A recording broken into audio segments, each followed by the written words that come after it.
It seems that every year more money is being spent on public education. And yet despite this, education standards continue to slip. So why are our schools producing these graduates of substandard intelligence? In answering this question, many people have asked why the government doesn't do more to improve education. But hold on a second. Have you ever stopped to ask why our schools are controlled by the government?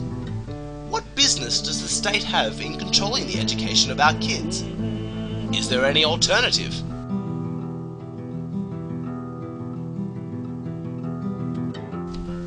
Before we answer these questions, we need to become familiar with the term monopoly. A monopoly is one group who has exclusive control over a facet of society. A monopoly can sometimes occur in the private sector, where one company has become so large that there are no competitors. Monopolies can also occur in government, in an area where the state has assumed exclusive control, like in the Soviet Union. A public school system is a monopoly, where the only competitors are private schools, most too expensive for regular citizens. If we want to know why our public schools are so mediocre, it's because they enjoy a monopoly, with no competitors around to come and steal away customers. Public schools are not accountable to parents, but only to the government.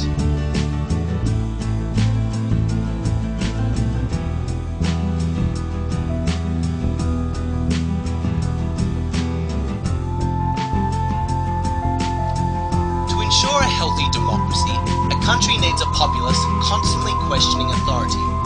Dissent ensures innovation and should be encouraged. It is the key to progress. However, in a public school system where the government has direct access to shaping the minds of our children, how likely is it to be taught to always question the government? Each generation produced by the public school system contributes further to the fostering of a people who serve the government instead of the other way around. As you can see, in a system where a monopoly controls the input of information to the young minds of a nation, the potential for abuse of that power is enormous.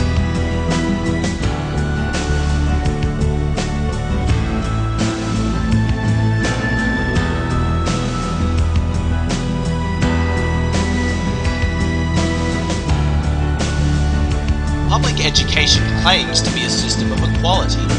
What they don't mention is that the only way to achieve this equality is an across-the-board lowering of standards. Students who are truly gifted, or who work exceptionally hard, are not given the opportunity to reach their full potential. In reality, it is a system of conformity, not equality. Every student has to be taught the same lesson content in the same manner.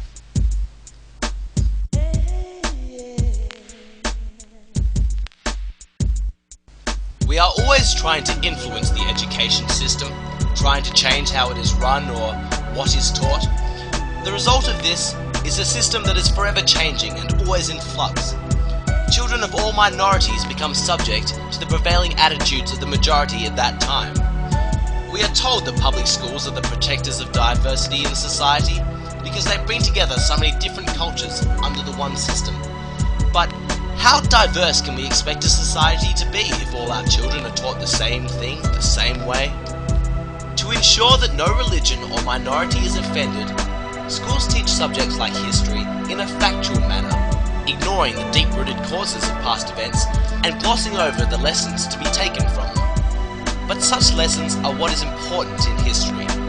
Why bother learning the key dates of Hitler's rise to power if we don't teach children why?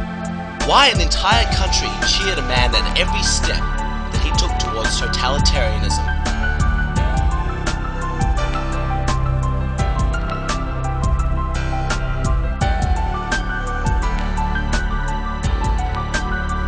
We must ask the question, is it in the government's interest to have an intelligent, free-thinking society? Do they want a populace of potential reformers, each with their own ideas on how to improve the status quo? What would happen if citizens started to offer solutions that didn't involve the expansion of government or further taxation? Further, a public school system encourages blind obedience to authority. A child's own judgment is ceded to that of the teacher, and this also has the consequence of severely undermining parental authority. This can be a big issue for religious parents who are frustrated that the issues they consider to be central to life are ignored. But this principle applies for any issue, not just religious ones.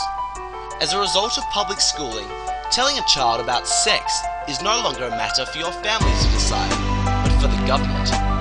They determine what is important to know and when it should be taught. Should we be concerned about a society that encourages something as important as sex to be taught by someone out of reach of the parents, essentially a complete stranger?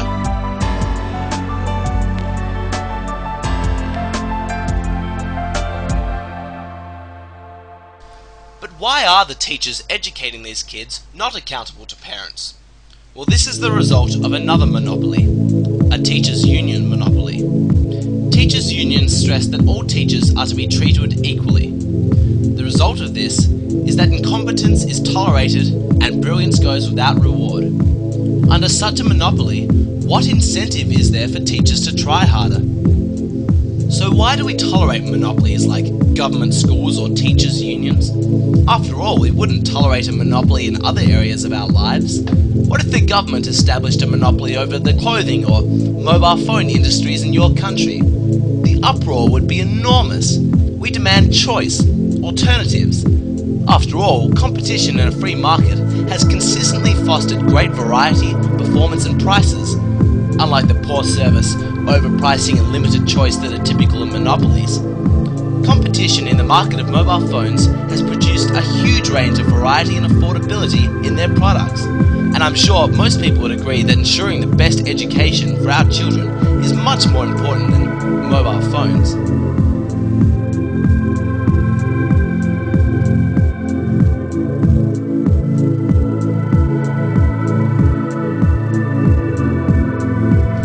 So why are we so hostile to private education?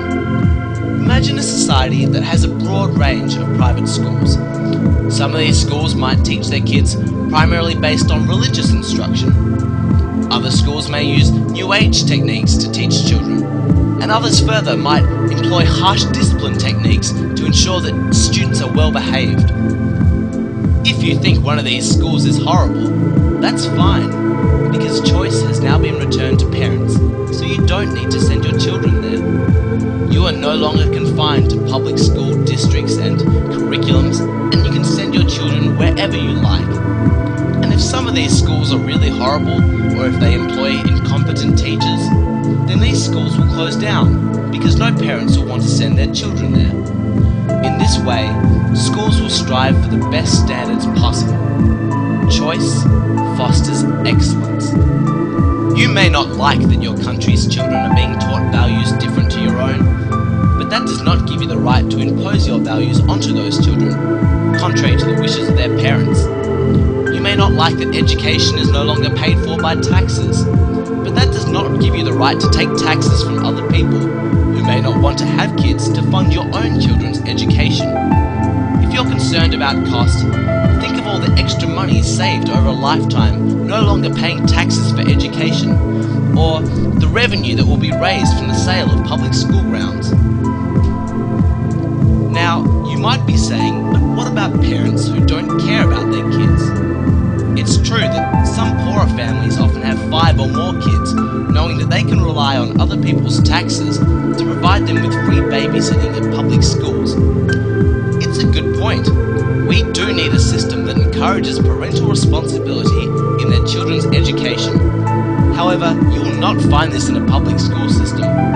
Public schools relinquish that responsibility away from parents and to the state. Why be proactive in your child's education when the government will do it for you?